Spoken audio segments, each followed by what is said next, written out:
Okay, so let's be real. Unless you've lived under a rock for the past decade, you've heard a thing about FNAF, even if it's just Freddy that you know, or maybe the entire lore. Although I don't think that will ever be possible. Well, unless you are Mad Pet. Some of you may know this game from like the very first game, while others may know this game from Security Breach, which wasn't that long ago. And I have a question for those who are veterans on to this game, to say the least. How much do you think this game has changed from the first one to Security Breach? Because my answer is a lot.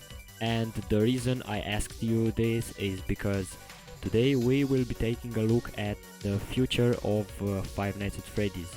And if we want to look for the future, we need to see what was in the past. And then we'll see if we can answer the question if FNAF will ever die.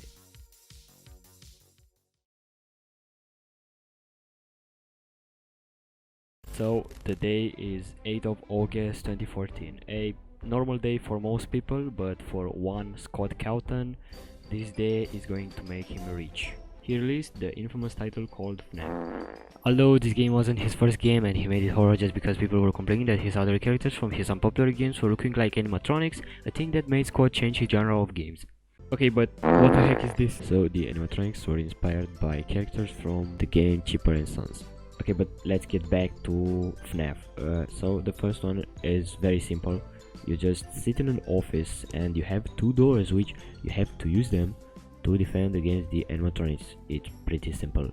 Well, not really, because when you advance in night, their AI will get higher and you will have less time to react, because they will move quicker and Freddy is fucking annoying. And this is where I wanted to get to. This is the simplest game in the entire series. It has just two strategies and they work every time if you try them. And Scott really had a bit of luck, because YouTubers play this game like Markiplier and Jacksepticeye, and they made this game literally explode. But you know, there were simpler times back in 2014, back when MadPat wasn't doing those trashy FNAF theories, and when the Living Tombstone was releasing FNAF songs.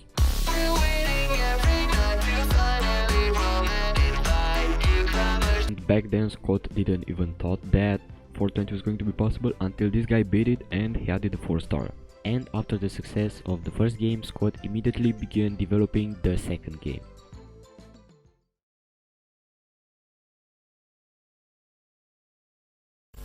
FNAF 2. It was released on November 11, 2014, although from what I understood, this game should have been released on 25th December, but as you may know, Scott has always done these things. To everyone's surprise, a month after the first game released, Scott Cawthon has released a teaser on his website, and literally people were like this. And after some more teasers, boom, FNAF 2. People were excited about this game, and at least now Scott has made some lore. Although they're just some 8-bit minigames, but they have lore, although it was really vague at the time. And if we were to talk about the community, it's still good. The Living Tombstone strikes again. But like Jacksepticeye said in this video as well, everyone's talking about Chica, how she's different now, because the internet's not going to go crazy over that design. Yeah, like he said, this game made possible many fan arts, including a certain character. But at least this game had some pretty good jump scares, unlike the next game.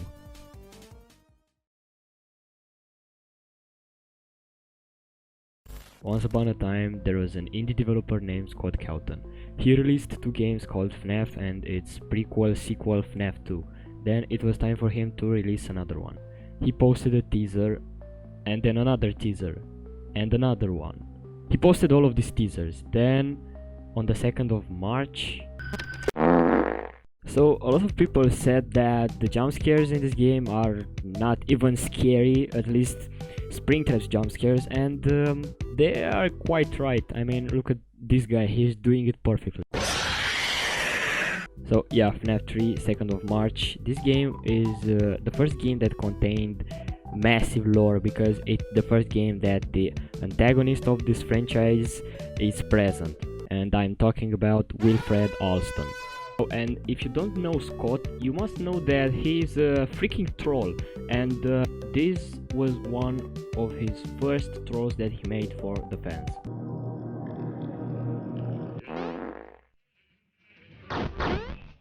Yeah, so Scott basically said on Steam that someone hacked the game and he put a free download link. Of course, it wasn't true. But now let's talk about the gameplay and the mechanics. And for me, this game is one of the most luck-based games in the entire FNAF series, because especially on Nightmare Aggressive mode, you just have to be very lucky or very skillful at this game.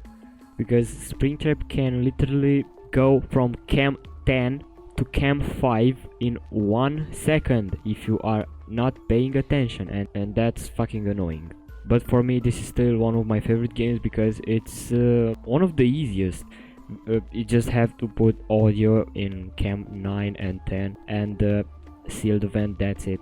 Oh, and the fact that it's the first game that has multiple endings, and how can you forget the Easter eggs with Springtrap?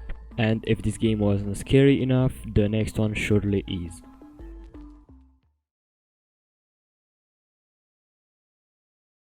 Okay, so FNAF 4 is without a doubt one of the scariest games in the entire franchise. I mean, you are literally in a room at night and you have to go to the doors and listen for breathing, which is something that wasn't in this game before. And this is another heavy lore game, this time based on Crying Child rather than William, and Scott has said that this is going to be the final game, and yeah, I'm sure he kept his promise. At first it was supposed to release on Halloween, but we know what was released that day. Well, the gameplay is quite simple. You just spin around the room from door to door listening for breathing, and the worst thing though is that the button for the flashlight and the button for closing the door are next to each other on the keyboard, making you die from mispressing a button.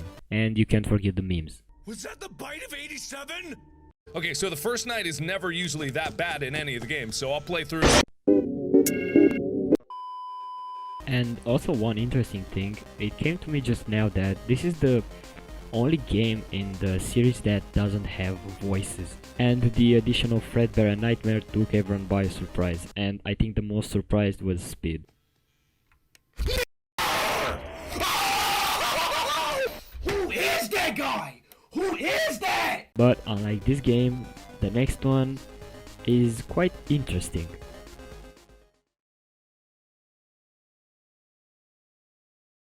So everyone knows what's the deal with FNAF World. As Ezra's Beef said, it's a Pokemon FNAF game. You collect animatronics and battle creatures. This game received quite a lot of hate, and honestly I don't know why.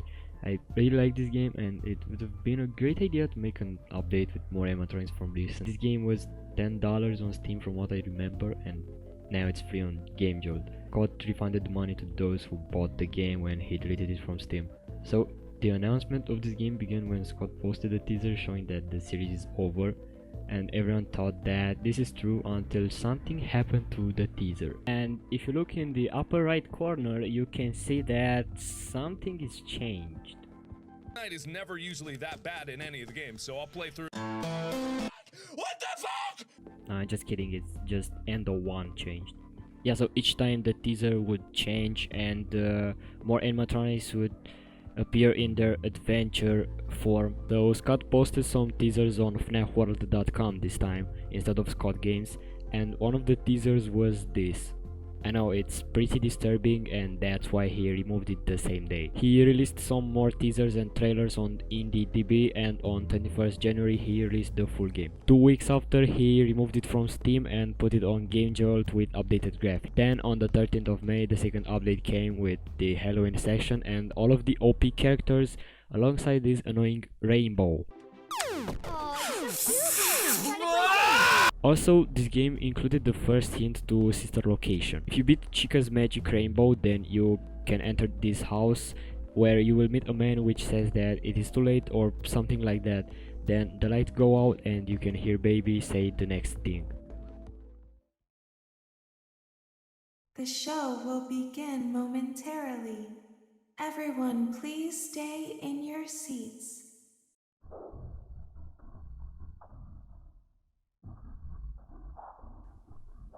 And then you see him dead. And speaking of sister location, this is our next stop.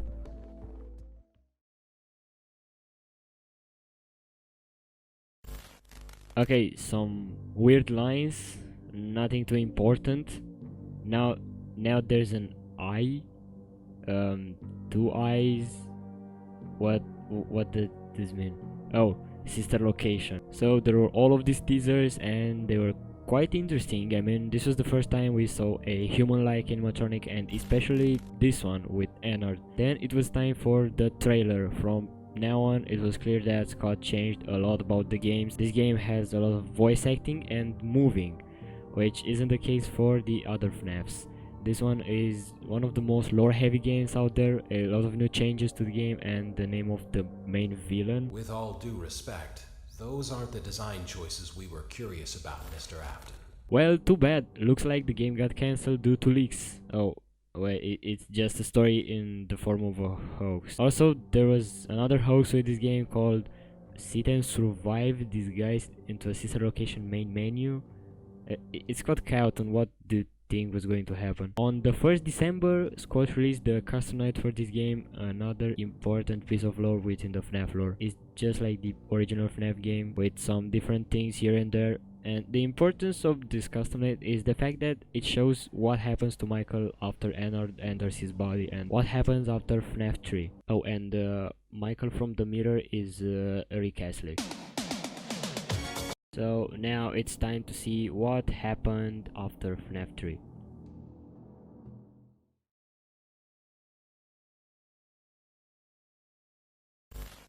Okay, so nobody was expecting FNAF 6 to be released when it released. Scott has worked in secret and he didn't tell anything, and there were no teaser for these games except for these three, but you can't really make out anything from them. From all the trolls that Scott has done for the community, I think this is the biggest one. And I don't think anyone was expecting this game to be so important, judging by the intro of the game. Although many people were already familiar with Scott and his trolls, a lot of people were actually surprised to find out what it actually is. Also, there was a discussion between Scott's two websites, Scott Games and FNAF World, which was actually between Baby and Ennard, and basically Baby was thrown away from Ennard. So like I said, Scott was working on this project in secret for like a year, and then he released it on 4th of December 2017. And that is actually 6 years ago, and I feel really old. Talking about the gameplay, well, this is really complex because there's three phases: the Tycoon one, which is the most amazing one, the Task one, and the Salvages. And honestly, to this day I still don't know 100% how the Salvages work. Unlike Sister Location, this game keeps the tradition of staying in one place and doing your thing. And also, if you think about it, this is the only FNAF game that doesn't happen at midnight. What I'm saying is, in the office phase you can hear the pizzeria actually running while you work.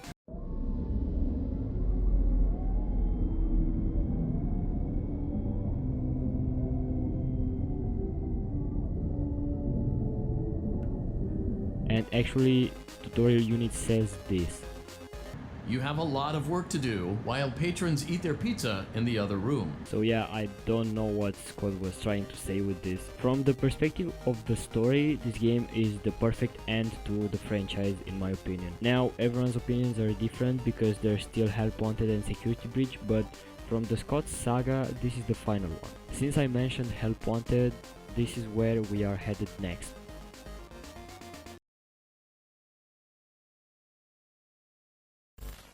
Now, I know I jumped over UCN, but I don't really have much to say about it, so I'm going straight to Help Wanted. From this point, this franchise took a turn for the worst in my opinion. Now, Scott handed the game to Steelwool, although he still worked at the story at that point, if I'm not mistaken. So, Scott Cawthon had an idea of doing a VR game for a while, and this thing came to life when he hired Steelwool to help him with the game. At first, the game was only for VR, which was unfortunate for people who didn't have one, but they didn't have to wait for long because the flat version came in December, along with some Christmas decorations and the secret ending showing the construction of the Pizzaplex. Okay, so from now on there's two categories of people: those who consider FNAF 6 the canon ending and this game being in another universe, and those who think that this game is continuing the same story but with new characters and villains. I am personally on both sides.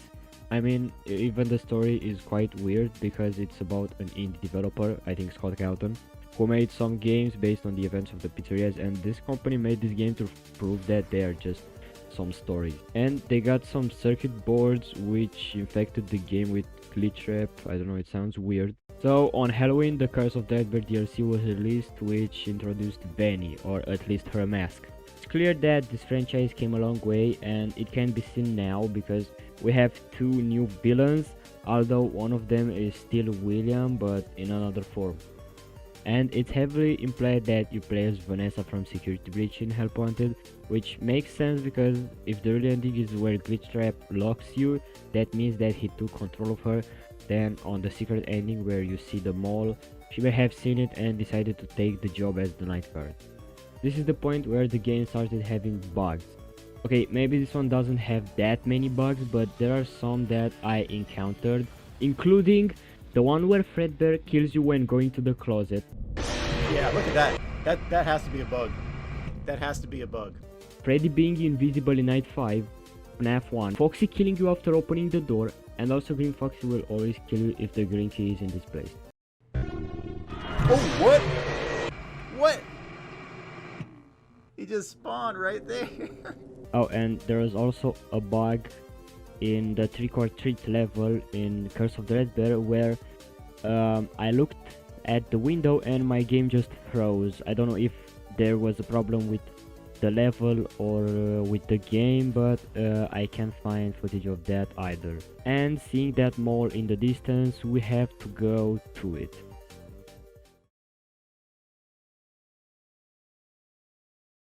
So at the time of writing this, Security Breach is the latest game in the franchise. People could already see that there are some new characters in here, especially Monty. And to this day, I still don't know why Scott decided to change two of the most iconic animatronics for these two. And I know I will get a lot of hate, but I really don't like Monty, and the personality of Roxanne is a little too much for me, in a way that she tries too much to look like she is the best. Wow, Roxy, I'm right up next to you and you can't see me. Come on, you call yourself the best? You call yourself good at finding people? I mean, oh. Okay, maybe you're pretty bad. And I think we were all blown away when we saw these two teasers. I think all of us thought that Vanessa is going to be a good character. Well, we now know that's not the case. So this game was in development for 2 years and somehow still managed to be very buggy. And instead of telling the bugs, I will just show a video that I made when the game came out. Ladies and gentlemen, boys and girls, Fazbear Entertainment would like you to put your hands together for the one, the only, Freddy Fazbear.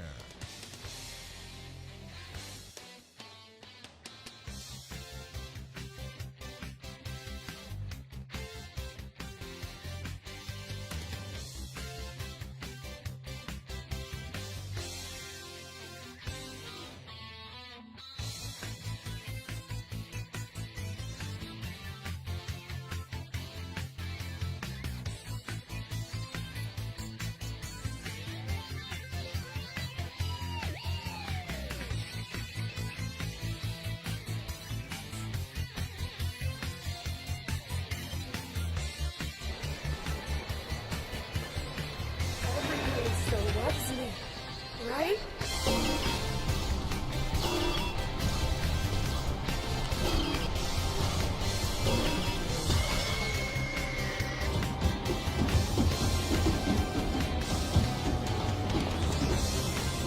Okay, it was a bit longer, but you get the point, and that's some of the bugs.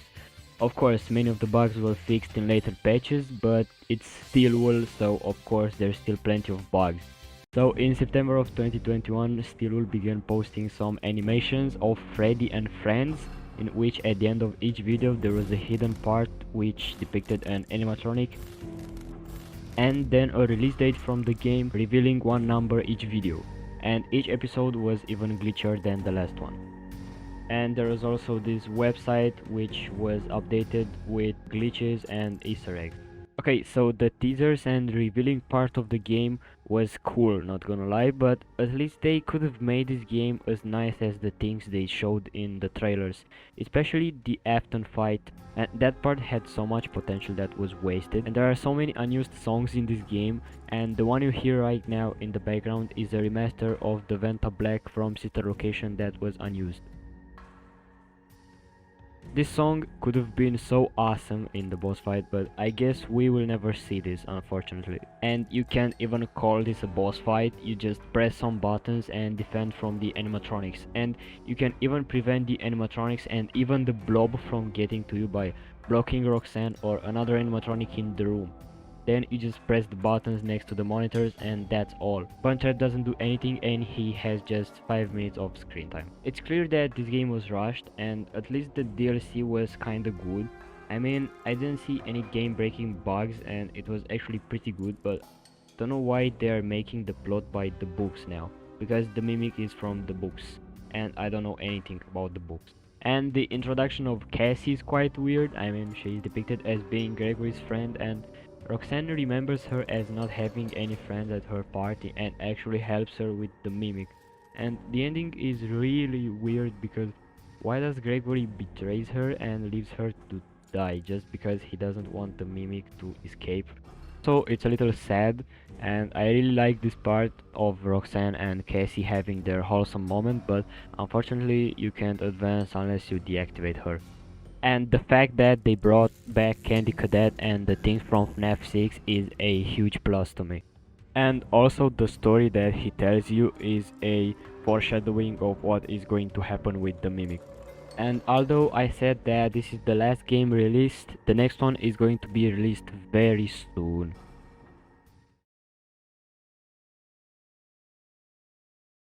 Okay, 14th December isn't even there yet, it's tomorrow from when I will probably post this video, but it's about Help Wanted 2. I don't really have much to say about this one because we don't know almost anything, besides the fact that this is going to be focused a lot on Sister Location, FNAF 6 and Security Breach. People were saying that this may be a continuation of the Ruin DLC, because Cassie was in that elevator, and in the first trailer of Help Wanted 2 we saw a shot in the elevator from Sister Location, so people thought that Cassie was in that elevator, but I don't think that she will be in this game, because I heard that the voice actor for her character was asked if she was going to be in this one and she denied it. Maybe she is trolling, I don't know, maybe it's like Scott. And honestly, I don't really know how this game will be connected to the story, because it doesn't seem like it has any plot relevance. Maybe it will be Glitch Trap again, who knows, maybe it's before Security Breach. Although I don't think so, because if there are going to be minigames with Security Breach, then it doesn't make any sense to be before Security Breach. So maybe it's something to do with Burn Trap or Glitch Trap.